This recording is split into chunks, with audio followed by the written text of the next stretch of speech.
هنعمل النهارده مكرونه بشاميل جميله ولذيذه وحلوه قوي وشكلها واضح من الصوره تحفه.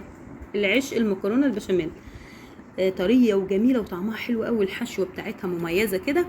وازاي لو انت عاملاها في عزومه او لو عندك ضيوف تطلع بقى خرط وجميله وحلوه قوي. بصوا شكلها جميل وحلو قوي ازاي. وفي مكون بقى نحطه عليها كده يخليها حاجه تانية خالص، يخلي طعمها مميز قوي. نبدا كده ونقول بسم الله ونصلي على الرسول عليه افضل الصلاه والسلام. يا ريت بقى لايك وشير للفيديو وسبسكرايب لقناتي على اليوتيوب للي اول مره يشوف القناه. العشاق المكرونه البشاميل لما تيجي تعملي الخلطه بتاعتها كده دلعيها وحطي كل اللي انت بتحبيه عليها. عندي 3 4 بصلات كبار. هنعمل كل ده في الكبه الجميله الحلوه قوي دي يا جماعه. كان كذا حد سالني عليها، بصراحه هي تحفه.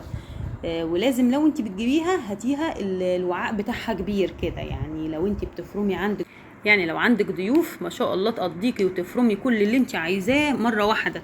وتلم كل حاجه طماطم وبصل وكله بقى كده مع بعضه ما شاء الله مره واحده. عندي كده بقى حطيت في الكبه بصلتين 3 كبار قوي، وعليهم طماطميتين مش كتير، وعليهم قرنين فلفل حراق وفصين 3 توم. اضرب ده كله مع بعضه كده زي ما انتم شايفين كده. عندي بقى اللحمه بتاعتي حوالي كيلو وربع، انا واخداهم فرماهم كده بس فيها نسبه دهون. انا هاجي اعمل اعصج اللحمه، مش هحط الدهون خالص ولا زيت ولا سمنه ولا اي ماده دهنيه. تمام. ادي الحله بتاعتي عندي اهيت، هنزل بيها في اللحمه مره واحده تسخن. عندي اللحمه اهيت ماشي، عشان هي فيها نسبه دهون فانا ما حطيتش سمنه ولا زيت، ولكن لو انت فرمها لحمه حمرا خالص حطي معلقتين 3 زيت كده. اللحمه دي ما شاء الله تتشوح كده وتنزل ميتها وتبقى لونها يغير. هنسلق بقى المكرونه على ما اللحمه تتعمل. عندي المكرونه بتاعتي انا هعمل صينيتين، وعندي كيلو وربع لحمه، وعندي 3 اكياس مكرونه، وانا حطيت نص كيس كمان من عندي، يعني 3 اكياس ونص مكرونه قلم. هنحطها تتسلق كده على معلقتين زيت. وتركه حلوه قوي يا جماعه لما تيجي تعملي المكرونه البشاميل، ما تزوديش الميه في الحله، يعني خلي المقدار بتاعها يكون مظبوط كده، بحيث لما هي تتسلق ما تصفيهاش خالص، تدنها بميتها كده زي ما انتوا هتشوفوا كده. لو عايزه بقى تاكلي مكرونه بشاميل حلوه وطعمها مميز جدا. عندي اللحمه بتاعتي اهي بتتعصج، كل شويه قلبيها لحد ما لونها يغير كده. هننزل بقى بالحاجات اللي انا فرمتها، البصل والفلفل والثوم والطماطم وكل ده، ونحطها بقى على نار وسط كده لحد ما تتشوح في قلب كل المكونات دي.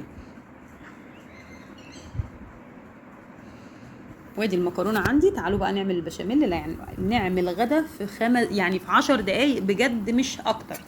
لو عايزه داخله المطبخ كده وعايزه تعملي في ثانيه، اعملي كل حاجه مع بعض كله على البوتاجاز مره واحده.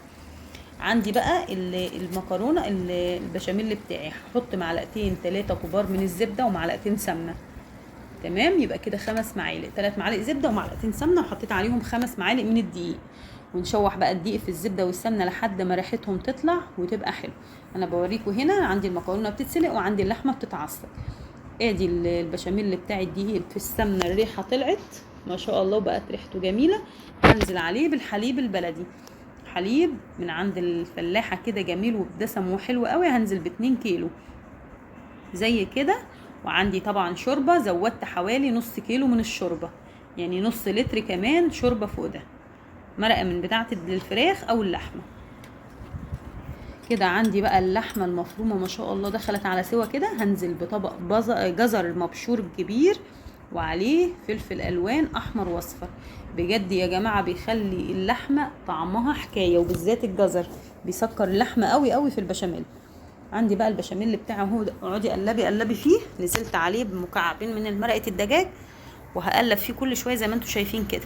الاسمر اللي فيه ده يا جماعه فلفل اسمر وكمون وتوابل لحمه، وطبعا مكان الشرب كده. خلاص اللحمه بتاعتي اهي داخله على سوا. زودت لها بقى الملح والفلفل الاسمر وتوابل اللحمه وكده زي الفل اهو. وعندي بقى بحط على البشاميل وبحط على اللحمه الاتنين مع بعض، وشويه توابل من بتوع اللحمه كمان على اللحمه وعلى البشاميل وكده. بقى ادي ده تقليبه وده تقليبه. بصوا المكرونه عندي انا ما صفيتهاش ولا اي حاجه، ما شاء الله هي شربت ميتها. يعني لما تيجي بالذات المكرونه البشاميل نخلي الميه مش كتير زي ما هنصفيها لو احنا بنعملها بالصلصه، ولكن لما تعمليها كده بالمكرونه بشاميل اسلقيها وسيبي الميه فيها اهي زي ما انتم شايفين كده. عندي بقى البشاميل جاهز واللحمه والمكرونه اتسلقت. عندي صينيتين حلوين وكبار ما شاء الله، هدهنهم سمنه او زيت، وانزل بقى بالمكرونه بتاعتي. افرش الصينيه من تحت كده مكرونه.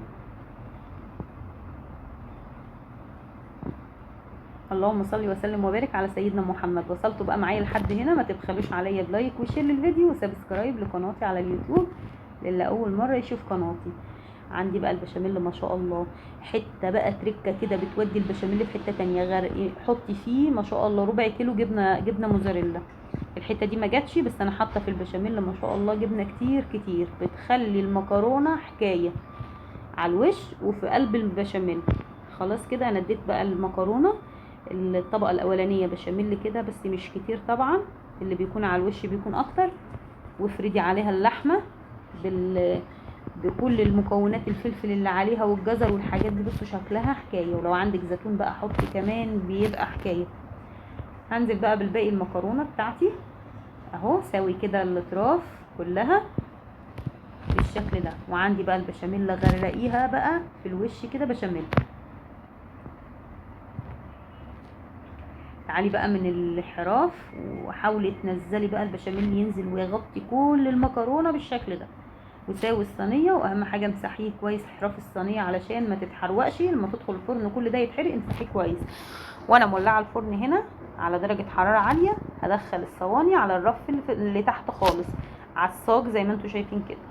بصوا بقى هتاخد نص سوا بالظبط، تلت ساعه من تحت. وبعدين طلعيها بقى غرقيها وشها جبنه موزاريلا. لازم كل حاجه عليها جبنه موزاريلا، بتديلها طعم حلو قوي قوي قوي، بالذات المكرونه البشاميل. هطلعنا بقى الصينيتين كده شكلهم ما شاء الله يفتح النفس. اللهم بارك، طعمهم حكايه. ادي المكرونه. تعالوا بقى نغرف منها كده ودوقوا احلى مكرونه. يا سلام يا سلام. بصوا هنا كده كانت لسه مولعه، وانا بحبها بصراحه سخنه، وهي سخنه موحوحه كده. لما بتبرد انا مش بحبها وهي سخنه كده. واكل كمان من الصينيه. وصحتين وهنا على قلوبكم مقدم. اتمنى بقى فيديو النهارده يا رب يعجبكم. استودعكم الله، واشوفكم في فيديو جديد، والسلام عليكم.